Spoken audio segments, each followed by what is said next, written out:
നമ്മൾ ഈ self aware ആയിട്ടിരിക്കുക നമ്മൾ ബ്രസ്റ്റിൻ്റെ കാര്യത്തിൽ എന്നൊക്കെ പറയുമ്പം എങ്ങനെയാണ് നമുക്കത് സെൽഫ് അവെയർ ആയിട്ട് ചെയ്യാൻ പറ്റുക? നമുക്ക് അങ്ങനെ എന്തെങ്കിലും ഡെയിലി ഒരു പ്രാക്ടീസുകളുണ്ടോ നമുക്കത് ചെയ്യാൻ? അല്ലെങ്കിൽ നമുക്ക് എന്തെങ്കിലുമൊക്കെ ഒരു ടിപ്സോ അല്ലെങ്കിൽ ഇതൊക്കെ മാമിന് പറഞ്ഞു തരാൻ പറ്റുമോ? നമുക്ക് ബ്രസ്റ്റ് അവയർനെസ് തന്നെ basically we should know how our breast are to start with how our breast are. അപ്പോൾ നമ്മൾ പണ്ടൊക്കെ സെൽഫ് ബ്രസ്റ്റ് എക്സാമിനേഷന് നമ്മളിങ്ങനെ സ്റ്റെപ്സ് ആയിട്ട് പറഞ്ഞു കൊടുക്കും. അതിപ്പോൾ പീരീഡ്സ് കഴിഞ്ഞിട്ടുള്ള സമയത്താണ് നല്ലത്.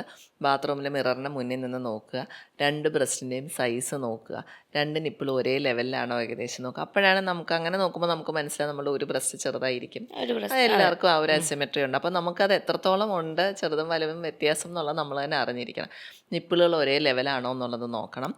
പിന്നെ തൊലിപ്പുറത്ത് ഞാൻ നേരത്തെ പറഞ്ഞ മാറ്റങ്ങൾ, ചുളിവുകളോ നിപ്പിളുള്ളിലേക്ക് വലിയലോ വല്ലതും ഉണ്ടോ എന്ന് നോക്കണം. ഇത്രയും.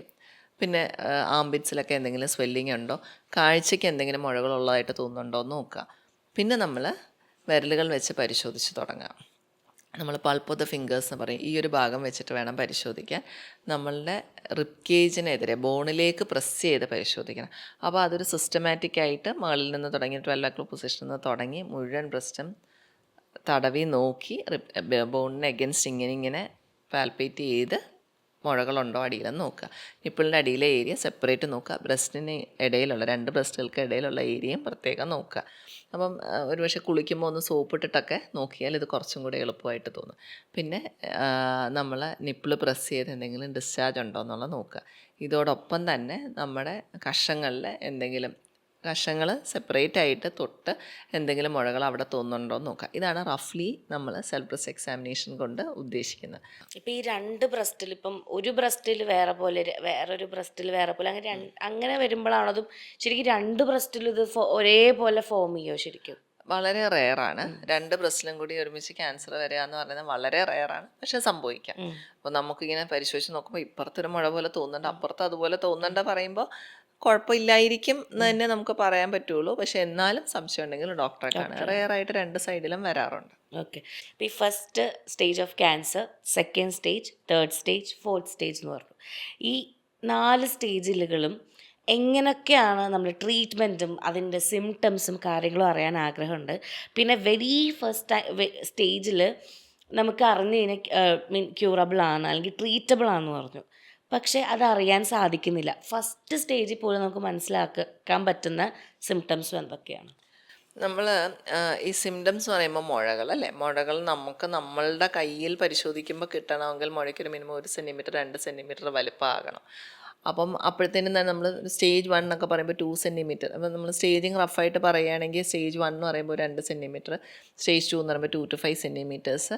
അത് കഴിയുമ്പോൾ പിന്നെ ലിംഫ് നോഡിൻ്റെ ഇൻവോൾവ്മെൻറ്റ് അനുസരിച്ചാണ്, കഴലകളുടെ ഇൻവോൾവ്മെൻറ്റ് അനുസരിച്ചാണ്. കൂടുതൽ കഴലകൾ ഇൻവോൾവ്, കൂടുതൽ നമ്പർ ഓഫ് കഴലകൾ ഇൻവോൾവ് ആകുമ്പോൾ, ലിംഫ് നോഡ്സ് ഇൻവോൾവ് ആകുമ്പോൾ സ്റ്റേജ് മുന്നോട്ട് പോകുന്നു. അപ്പം സെക്കൻഡ് സ്റ്റേജൊക്കെ ആകുമ്പോൾ ഒരു 4 to 5 ലിംഫ് നോഡ്സ് ആണെങ്കിൽ തേർഡിൽ അതിൽ കൂടുതൽ, ഫോർത്ത് ആകുമ്പോൾ നമുക്ക് ബാക്കി ഓർഗൻസിലേക്ക് സ്പ്രെഡ് ആവുന്നതാണ് റഫ്ലി സ്റ്റേജിങ് എന്ന് പറയുന്നത്. അപ്പോൾ ഈ സ്റ്റേജ് 1 എന്നൊക്കെ പറയുമ്പോൾ 2 സെൻറ്റിമീറ്റർ സൈസുള്ള ലീഷൻ അല്ലെ 1 സെൻറ്റിമീറ്റർ സൈസുള്ള ലീഷൻ നമുക്ക് സ്വയം കിട്ടാൻ പ്രയാസമാണ്. അവിടെയാണ് ഈ ബ്രസ്റ്റ് സ്ക്രീനിങ്ങിൻ്റെ ഇമ്പോർട്ടൻസ് വരുന്നത്. അപ്പോൾ നമ്മൾ സ്വയം പരിശോധിച്ചാൽ പോരാ, ഡോക്ടറും പരിശോധിക്കണം, ഇമേജിങ്ങും വേണം എന്ന് പറയുന്നത് അതുകൊണ്ടാണ്. അപ്പോൾ ഇപ്പോൾ വേറെ റിസ്ക് ഒന്നും ഇല്ലാത്ത ഒരാളാണെങ്കിൽ ഒരു ബേസ് ലൈൻ മാമോഗ്രാം ഒരു 40 വയസ്സിലെടുക്കുന്നതാണ് നല്ലത്. അതിലെന്തെങ്കിലും കാണുകയാണെങ്കിൽ നമ്മളതൊരു ക്ലോസർ ഫോളോ അപ്പിൽ വെക്കും, ഇയർലി ഒക്കെ ചെയ്യും. ഇല്ലെങ്കിൽ ഒരു 2 കൊല്ലം കൂടുമ്പോഴൊക്കെ മാമോഗ്രാം ചെയ്താലും മതി, ടിൽ യു ആർ ഒരു 50-55. പ്രായം കൂടി കഴിയുമ്പോൾ നമ്മൾ ഇയർലി മാമോഗ്രാമിലേക്ക് മാറുക. ഇതാണ് നമ്മളെപ്പോഴും ബ്രസ്റ്റ് സ്ക്രീനിങ്ങിന് പറയുക. അപ്പോൾ നമ്മൾ ഈ പറഞ്ഞ പോലെ ഇയർലി മാമോഗ്രാം ചെയ്യുമ്പോൾ നമുക്ക് സ്റ്റേജ് 0, സ്റ്റേജ് 1 ഒക്കെ പിക്ക് ചെയ്യാൻ പറ്റും. അല്ലെങ്കിൽ ചിലപ്പോൾ ഇമേജിങ് ഇല്ല, സ്വയം എക്സാമിൻ ചെയ്ത് പോവുകയാണെങ്കിൽ കുറച്ചുകൂടി അഡ്വാൻസ് സ്റ്റേജ് ആകുമ്പോഴേ നമ്മൾ പിക്ക് ചെയ്യണോ, കുറച്ച് വലിയ ലംബാകുമ്പോഴേ നമുക്ക് കിട്ടുള്ളൂ.